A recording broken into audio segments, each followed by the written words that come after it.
არაერთხელ მithქვამს, რომ სომხეთი ევროკავშირში ვერ გაწევრიანდება ვერასდიდებით. თუ არ გაწევრიანდება სომხეთი ევროკავშირში საქართველოსთან ერთად. საქართველოსთან ერთად კი სომხეთი ვერ გაწევრიანდება, რამდენადაც საქართველოს დე-ფაქტო ხელისუფლება, ანუ ქართული ოცნების ხელისუფლება ევროკავშირისაკენ სულაც აღარ ისრაფვის. ეს ხომ გასაგებია. ანუ დამოუკიდებლად საქართველოს გარეშე სომხეთის გაწევრიანება ევროკავშირში პრაქტიკულად შეუძლებელი. საერთოდაც ნატოსი ან ევროკავშირის გაფართოება ასე ცალკე სახელმწიფოებისა არ ანიშვიათად მომხდარა. პაკეტში მაგალითად პოსტსაბჭოთა სივრციდან შევიდნენ წინა ვიდეობლოგში თქვი ლიტვა, ლატვია და ესტონეთი. ახლა ევროკავშირისაკენ გზაზე ერთად არიან უკრაინა და მოლდოვა. ცალკე უკრაინა ვერ შევა, ან ცალკე მოლდოვა ვერ შევა ევროკავშირში. როცა შევა მაშინ. ამ პაკეტში, ამ ჯგუფში ჩვენც ვიყავით, ანუ ესე მოიაზრებოდა საქართველო, უკრაინა, მოლდოვა. მაგრამ ჩვენ ამ გზას ჩამოვცილდით 2024 წლის 28 ნოემბრიდან და შესაბამისად დარჩა დუეტი და არა ტრიო. მოლდოვა და უკრაინა წინ, ან უკრაინა და მოლდოვა წინ მიდიან, რასაკვირველი 27 წელს გაწევრიანდებაო, მე კითხავს რომელიმე თქვენგანი არ ვიცი. გააჩნია როგორ იქნება მზად ორივე ქვეყანა, პირველი. გააჩნია გაგრძელდება თუ არა ომი 27 წლამდე 27 წელს იქნება თუ არა ომი უკრაინაში, არავინ იცის, ხვალ იქნება თუ არა ომი, ის არ ვიცით და 27 წლის განჭვრეტა, ასე აპრიორი 100% განჭვრეტა წარმოუდგენელია. ღმერთ ხვალ რო პუტინი მოკვდეს, ომი აღარ იქნება, ჩემი აზრით, თუმცა ხვალ რო პუტინი მოკვდეს, შეიძლება გაორმაგებული იყოს ომი სხვათა აზრით, ამიტომ ასე ნუ ვიმარჩიელებთ, უკრაინა გაწევრიანდება, როგორც კი ომი დასრულდება, მოლდოვასთან ერთად. ან შეიძლება გაწევრიანდეს ომის პროცესშიც კი. 27-ში, 28-ში, 29-ში, 30-ში, არ ვიცი, როცა ის იქნება მზად და როცა პოლიტიკურ გადაწყვეტილებას მიიღებს ევროკავშირი. ცალკე მოლდოვა და ცალკე უკრაინა აკითხავით ვერ შევლენ ევროკავშირში. საქართველოსა და სომხეთის მჭიდრო ურთიერთობა ამიტომ არის ფასეული და ამიტომ არის ძვირფასი. რომ ჩვენ შემდგომი გაფართოების ტალღაში მაინც უნდა მოხვდეთ, იქნება ეს გაფართოების შემდგომი ტალღა 32-ში პირობითად? არ ვიცი, ვერ გეტყვით.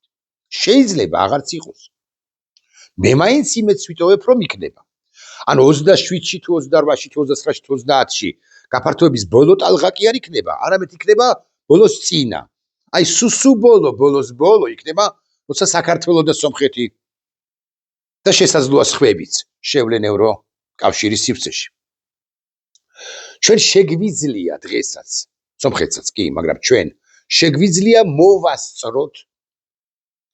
მოვუსწროთ გაფართოების შემდეგ ტალღას. ოღონდ რაც მეტი დღე გადის, დღეს დღე რომ ემატება, ეს პრაქტიკულად შეუძლებელი ხდება. ქართული ოცნების პირობებში, იმ პოლიტიკის პირობებში, რომელსაც აწარმოებს ქართული რუსული ოცნება და მისი ლიდერები, ევროკავშირში შესვლა პრაქტიკულად წარმოუდგენელი, რაც არ უნდა მოვემზადოთ. აი, სულ რომ 28 წლისათვის მართლაც ყველა რეფორმა გქონდეს ჩატარებული, თუმცა ესეთი რეფორმებს არ ატარებენ, მაგრამ მაინც ყველა რომც ჩაატარონ, ის პოლიტიკური გარემოა შექმნილი ქვეყანაში რეპრესიული, რომ რეპრესიული გარემოს ქვეყანას, იმ ქვეყანას, რომელშიც რეპრესიებია, უბრალოდ ვერ მიიღებენ სულ ყველა შუქნიშანი, ასოცირების ხელშეკრულებით ნაკისრი ვალდებულებები, შუქნიშანი უტრირებულად, მოკლედ ყველა მოთხოვნა დააკმაყოფილოს. გარემო ამ ქვეყანაში უკვე არის ცუდი რუსული და რუსული გარემო სადაც არის, ის ქვეყანა ევროკავშირში ვერ შევა. უკვე არის ზოგიერთი ქვეყანა, თლად გულახდინებით თუ ვიქნებით, სადაც მორუსულო გარემოა, მაგრამ ისინი უკვე არიან ანუ შიგნით. მათ ვეღარავინ ვეღარ გამოაგდებს. თუმცა ტროას ცხენებს კი უწოდებენ ამ ქვეყნებს არა, ამ ქვეყნების ლიდერებს, თლად გულახდილი თუ ვიქნებით. აი, დავუბრუნდეთ ახლა სომხეთისაკენ. სომხეთი დამოუკიდებლად ვერ შევა, პაკეტში უნდა იყოს საქართველო და სომხეთი.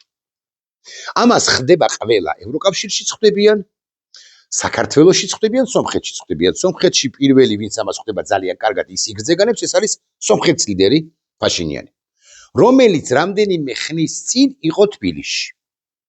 მნიშვნელოვან საკითხებზე ილაპარაკეს რეგიონულ საკითხებზე, რეგიონში მიმდინარე პროცესებზე, ორ ქვეყანას შორის ურთიერთობებზე და ასე შემდეგ და ასე შემდეგ. მაგრამ არ არის გამორიცხული და ალბათ მაინც უფრო ასეა, უსაუბრიათ მხარეებს, ანუ საქართველოს დე ფაქტო პრემიერ ირაკლი კობახიძეს და დე იურე პრემიერს სომხეთისა ნიკოლ ფაშინიანს უსაუბრიათ მათ შორის იმ თემაზე, რა უნდა თქვას, რა უნდა ეთქვა, რა სიტყვა უნდა წარმოეთქვა ფაშინიანს ევროპელების წინაშე, როცა ის გამოვიდოდა სიტყვით. მართლაც, რამდენიმე დღეში თბილისის ვიზიტიდან სომხეთის ლიდერი გამოვიდა ევროპელების წინაშე და წარმოთქვა ძალიან საინტერესო სიტყვა მათ შორის ჩვენს კონტექსტში. შესანიშნავად ის სიგრძე განებს რა ნიკოლ ფაშინიანი რომ საქართველოსაგან დამოუკიდებლად სომხეთი ვერ იმოძრავებს ევროკავშირისაგან და საქართველო არის ერთგვარი ლოკომოტივი სომხეთისათვის, ასე ჩამოყალიბდა. ნიკოლ ფაშინიანმა თქვა ჩვენს კონტექსტში ჩვენთვისაც ძალიან საინტერესო რამდენიმე მნიშვნელოვანი წინადადება წარმოთქვა. ეხლა ნახეთ რას ამბობს. მე ვკითხულობ, ანუ ეს არ არის ჩემი ინტერპრეტაცია, ეს არის ციტატა ნიკოლ ფაშინიანის გამოსვლიდან, ის ციტატა, რომელიც საქართველოს ეხება. გულწრფელად უნდა ვთქვა, ამბობს ფაშინიანი, რომ სომხეთის ევროკავშირში ინტეგრაციის გზაზე ამჟამად ყველაზე დიდი პრობლემა არის ევროკავშირსა და საქართველოს შორის პოლიტიკური დიალოგის გაყიდული მდგომარეობა. მას ბუნებრივია არ უთქვამს და ვერ იტყოდა, რომ ამ გაყიდულ მდგომარეობის ბაზე პასუხისმგებელი არის საქართველოს დე ფაქტო ხელისუფლება. არ ჩაუშვებდა, არ გაყიდიდა, არ დააბრალებდა პასუხისმგებლობას ევროპელების წინაშე არ აღკიდებდა კობახიძეს, რომელსაც მანამდე 3 დღით ადრე შეხვდა, მაგრამ ფაშინიანმაც იცის, ჩვენც ვიცით და თქვენც და ევროპელებმა ხომ მით უფრო იციან, რომ პასუხისმგებელი ვითარების მდგომარეობის დიალოგის გაყიდვაზე არის სწორედაც რომ საქართველოს ქართული ოცნების დე ფაქტო ხელისუფლება. საქართველო, ციტატის გაგრძელება, ჩვენთვის ევროკავშირისაკენ მიმავალი გზა, ანუ პირდაპირ ამბობს, რომ ლოკომოტივია საქართველო, თუ საქართველო ვერ გააწევრიანდება, ჩვენ შეიძლება წარმატებული ურთიერთობები ავაწყოთ დამატებით კიდევ ამერიკის შეერთებულ შტატებთან და მთელ ცივილიზებულ სამყაროსთან, მაგრამ აი ევროკავშირში ჩვენ ვერ შევალთ. საქართველო ჩვენთვის ევროკავშირისაკენ მიმავალი გზაა და ჩვენ ევროკავშირში სომხეთის გაწევრიანების პროცესის დაწყების შესახებ კანონი მივიღეთ მას შემდეგ, როგორც კი დავინახეთ და ციტატა ზუსტი ასეთია, რაც საქართველომ ევროკავშირის წევრობის კანდიდატის სტატუსი მიიღო. ანუ 23 წელს დეკემბერში საქართველომ მიიღო კანდიდატი ქვეყნის სტატუსი, ჩვენ ახლაც გვაქვს ეს კანდიდატი ქვეყნის სტატუსი, თუმცა წინ ვერ მივიწევთ, კერძოდ მოლაპარაკებათა თავები ჩვენთვის არ იხსნება ისე, როგორც გაიხსნა მოლდოვისათვის და უკრაინისათვის. ჩვენ ჩამოვრჩით მოლდოვა უკრაინას, უკრაინა მოლდოვას. სომხეთი გვეწევა, ცდილობს ყოველ შემთხვევაში. შეიძლება სომხეთი ადრე იქნება თუ გვიან მივიდეს კანდიდატი ქვეყნის სტატუსამდე, მაგრამ იმის იქით სომხეთი ვერ წაიწევს წინ, ვერასდიდებით, ვერავითარ შემთხვევაში თუ ამასობაში საქართველო არ იქნება ადეკვატური. და სომხეთისთვის ჩვენ ვიყავით მაგალითი, მაგრამ უცებ ბრახტა ჩაიკეტა ურთიერთობები საქართველოსა და ევროკავშირის შორის, ვის გამო თქვენ სწორი პასუხი გამეცით, მადლობთ, გასაკვირველი საქართველოს დე ფაქტო ხელისუფლების გამო. აგრძელებს ფაშინიანი. ეს სომხეთის ევროკავშირში გაწევრიანების პერსპექტივას უფრო ხელშესახებს ხდიდა და ჩვენი მოლოდინი და თხოვნა, ეს არის საკვანძო წინადადება საქართველოს კონტექსტში, ჩვენი მოლოდინი და თხოვნა, რომ ევროკავშირს საქართველოს კონსტრუქციული პროცესი განვითარდეს, ეს სომხეთისთვის ისეთივე მნიშვნელოვანია, ისევე მნიშვნელოვანია, როგორც საქართველოსთვის. კითხვა ასეთია, როდესაც ჩამოვიდა ფაშინიანი საქართველოს დე ფაქტო ხელისუფლების წარმომადგენლებმა, რომლებიც მას შეხვდნენ, სთხოვეს თუ არა, რომ იქნება და ამ გვარი, ამ შინაარსის წინადადება უთხრა ევროპელებს, რომ ჩვენ დაგვაბრუნონ პროცესში, განაახლონ ჩვენთან დიალოგი, ეს ხომ სომხეთისთვისაც საუკეთესო იქნება, უკვე ერთად ხელჩაკიდებულნი ვიმოძრავებთ, ვივლით ევროკავშირისკენო. ამასთან დაკავშირებით ბევრი სტატუსი დაიწერა, ბევრმა მცოდნე პირმა საკუთარი მოსაზრებები გამოთქვა, მე ჩემსას მოგახსენებთ. მე გეტყვით, რომ მე მგონი რომ ეს ასე არ არის. და ეს ასე რომ არ არის, ამის ნათელი თვალსაჩინოება არ ვიცი ამდენად სწორი სიტყვა და მადასტურებელია საქართველოს პარლამენტის თავმჯდომარედ წოდებული შალვა პაპუაშვილის მორიგი განცხადება, ბოდვა. კერძოდ, შალვა პაპუაშვილი ამბობს, ნიკოლ ფაშინიანი აჟღერებს საკითხებს, რომლებიც მისი გადმოსახედიდან სომხეთისთვის მნიშვნელოვანია. ანუ ფაშინიანის გადმოსახედიდან მნიშვნელოვანია სომხეთის გაწევრიანება ევროკავშირში, ყოველ შემთხვევაში მოძრაობა ევროკავშირისაკენ და ბუნებრივია, რომ მისი გადმოსახედი, მისი სუბიექტური გადმოსახედიდან არის ეს მნიშვნელოვანი. ეხლა რაც შეეხება საქართველოს შესაძლო თხოვნას, ანუ იმას, რასაც ვარაუდობს ბევრი ექსპერტი, რომ საქართველოს თხოვაო, ყობახიძეებს თხოვაო. ამასთან დაკავშირებით აკეთებს ბანდიტი პაპუაშვილი კომენტარს. რაც შეეხება საქართველოს ევროკავშირის ურთიერთობას, ეს ბრიუსელმა გააფუჭა და თავად გამოასწოროს. მე კითხვა მაქვს, თუ საქართველოს დე-ფაქტო ხელისუფლებამ მართლაც თხოვა ნიკოლ ფაშინიანს, ეს და ეს უთხარი ევროპელ მეგობრებს, კოლეგებს, ევროპელებსო, მაშინ ამგვარი განცხადების გაკეთება რა საჭირო? ევროკავშირში, ისე როგორც სამყარისა ევროკავშირის სახელმწიფოების დედაქალაქებში ან ოკეანგაღმაში ერთებულ შტატებში, უკლებლივ ყველა სიტყვას შესაბამისი პირები პაპუაშვილისა, ყობახიძისა, ლამის ჩემი მეთქი გავბედავ და ვიტყვი არა, ჩემსას ალბათ მაინც არა და უფრო არა ვიდრე კი, მაგრამ აკვირდებიან გამადიდებელი შუშით. პაპუაშვილს, რომელსაც თავი მოაქვს და მიაჩნია, რომ ჭკვიანთა შორის უჭკვიანესია და ბიძინა ივანიშვილის ერთ-ერთი ფავორიტია. ხომ შეეძლო სულ სხვაგვარად ეთქვა, თუ მაინც და მაინც ამ აზრის გატარება, გაცნობა უნდა და ჩვენთვის. კერძოდ, მას შეეძლო ეთქვა, რომ საქართველოს ევროკავშირის ურთიერთობები ახლა მართლაც არ არსებობს გაყინულია და ნაცვლად სიტყვებისა ბრიუსელმა გააფუჭა და თავად გამოასწოროს, შეეძლო წარმოეთქვა ჩვენ სიტყვები, ჩვენ ვუფასებთ ნიკოლ ფაშინიანს ამ გამოსვლას, ამ პასაჟებს, ამ აზრს, იმედს ვიტოვებთ, რომ ბრიუსელსა და თბილისის შორის ურთიერთობები გამოსწორდება. საქმეც ის არის, რომ თბილისს არც სომხეთის კონტექსტში, არც ოფიციალურ თბილისად წოდებულ ბანდას, უფრო ზუსტი რო ვიყო, არც საკუთარი თავისთვის, არც ქვეყნის მოსახლეობისთვის, არავისთვის საერთოდ არ სჭირდება და არ უნდა სომხეთთან ურთიერთობის გამოსწორებას არ უნდა, მაგრამ ბრიუსელთან ურთიერთობის გამოსწორება. სულ რომ გადაჩეხილა სომხეთი და მიხოლია საქართველო, ან გადაჩეხილა საქართველო და მიხოლია სომხეთი, თბილისი არ და არას დიდებით არ დათმობს მის ხალხსაც კი. ნაბიჯთაც კი არ დაიხევს უკან ევროკავშირთან ურთიერთობაში, იმიტომ რომ მართლაც ასე ფიქრობენ და პაპუაშვილი ამაზე ლაპარაკობს პრაქტიკულად ყოველდღე, რომ ევროკავშირი ცდილობს სახელმწიფო გადატრიალების მოწყობას საქართველოში, ამად გაგდებას და სხვათა მოყვანას და თუ ასეა. ერთ წამს რომ წარმოვიდგინოთ, რომ ასეა, ხადი ესე არ არის, მაგრამ ერთ წამს რომ წარმოვიდგინოთ, რომ ბანდიტი პაპუაშვილი მართალია. რა შეიძლება იყოს ევროკავშირის мотиваცია? ის, რომ საქართველო გახდეს ევროკავშირის წევრი. და ისინი შეჩერდნენ, დასრულდნენ, ვინც საქართველოს ევროკავშირის გზას ჯვარი თუ ხაზები გადაუსვა. ოღონდ კვლავ ვიმეორებ ძალადობრივი გზით. არავის უჭერს მხარს, არ უჭერს მხარს და ეს ევროკავშირმა ღიადაც და ცალკეულ კომენტარებში ცალკეულმა პირებმა არაერთხელ დააფიქსირეს. თბილისი არ არის დაინტერესებული მარტივად რომ ვილაპარაკოთ ევროკავშირის საქართველოს გაწევრიანებით ამ მიზეზის გამო. გონია რომ ევროკავშირი ბრიუსელი გუშინდელი, დღევანდელი ბრიუსელი გუშინდელი მოსკოვია, ამას როცა ამბობს ხოლმე პაპუაშვილი არ სხვა რომელიმე, ისინი კი არ სწყვიან, ისინი მართლა ასე ფიქრობენ, რომ ბრიუსელი დღევანდელი არის გუშინდელი მოსკოვი დირექტივებს რო იძლევა და ეგრეთ წოდებულ თვითმყოფადობას პაპუაშვილის მიერ შექმნილს ყალბს, რა საკვირველია, ტყუილს, არასწორს, ფსევდოფასეულობებზე დაფუძნებულს და ასე შემდეგ, ამას სპობს. ეს ფსევდოფასეულობები არის ასაკვირველი არა თავად პაპუაშვილის ან ყობახიძისთან ერთად დუეტში ან დინარაძესთან ერთად ტრიოში, არამედ ბიძინა ივანიშვილის მიერ შექმნილი, წარმოჩენილი საქართველოს ფსევდო ყალბ არაფრის მაქმნის ცოდნაზე არადაფუძნებული ფასეულობებია, როგორც ასეთი. ბიძინა ივანიშვილის წარმოდგენები ამ წარმოდგენებს ემსახურება შალვა პაპუაშვილი და ამ წარმოდგენების ბიძინა ივანიშვილის ბოდვების გაპრავებით არის თავს მოხვევითა და გაპრავებით არის დაკავებული.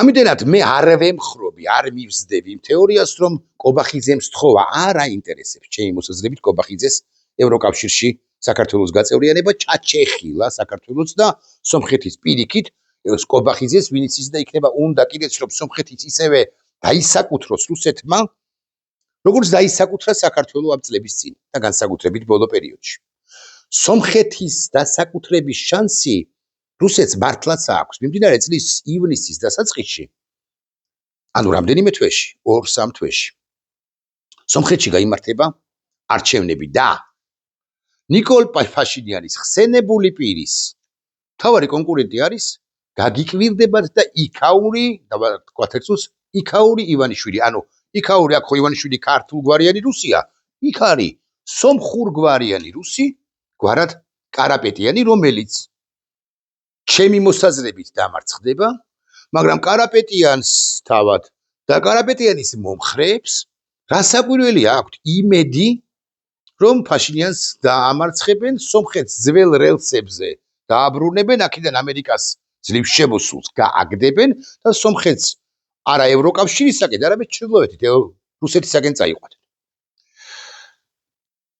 ვიდრე ამას ვიტყოდე მანამდე ერთი პასაჟი სწორედ იმ თემაზე რასაც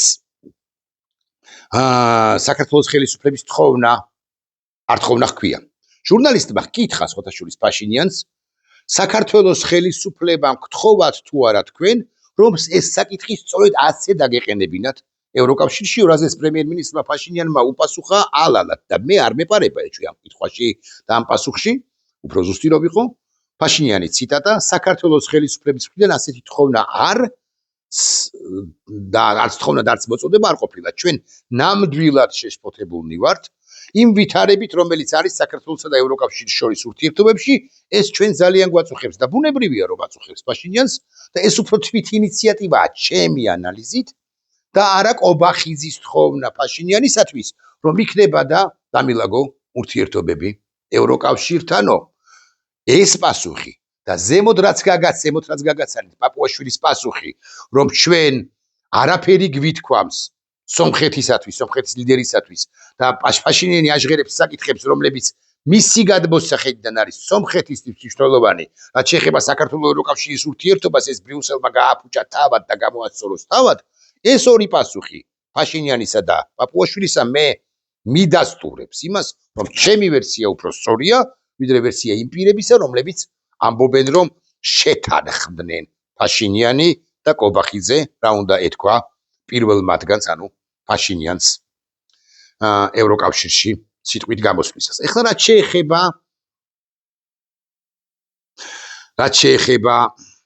თავარს და ვინ ის და იქნება უფრო მთავარსაც კი ერთ-ერთი კვლევითი ორგანიზაცია სომხეთისა აქვეყნებს ინფორმაციას საქართველოდან კერძოდ სამცხე-ჯავახეთიდან მასიურად იგეგმება სომხეთის ორმაგი მოქალაქეების მქონე სომხების მასიურად ჩაყვანა სომხეთში 7 ივნისს არჩევნებში რუსი ოლიგარქი სამվել კარაპეტიანისათვის ხმის მისაცემად. რუსი ოლიგარქი ამ მიზნით ფულს არ იგებსო, ტრანსპორტს ამზადებსო და უკვე აქედან ადგილობრივების მეშვეობით აქტიურად ლობირებსო ამ საკითხს.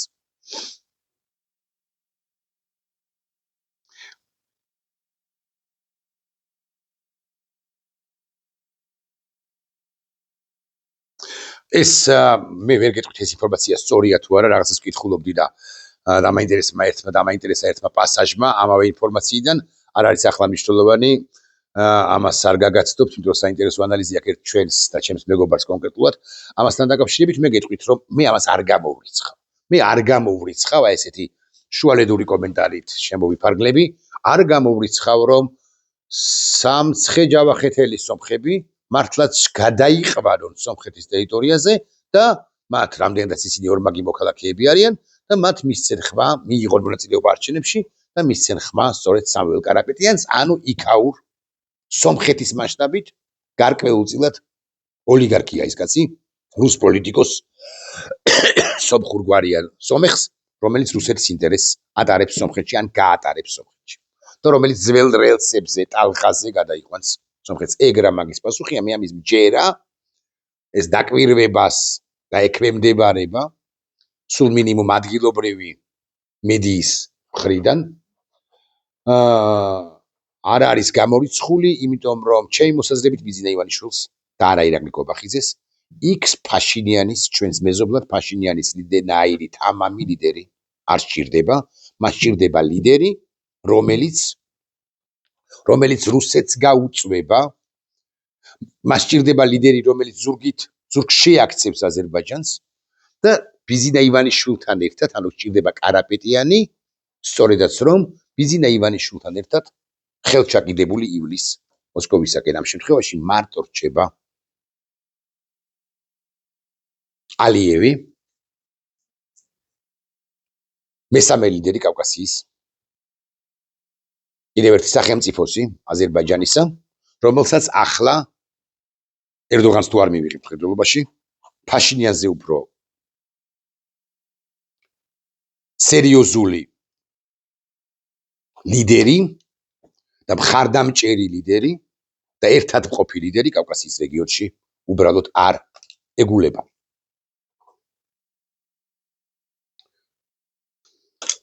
ნახვამდის.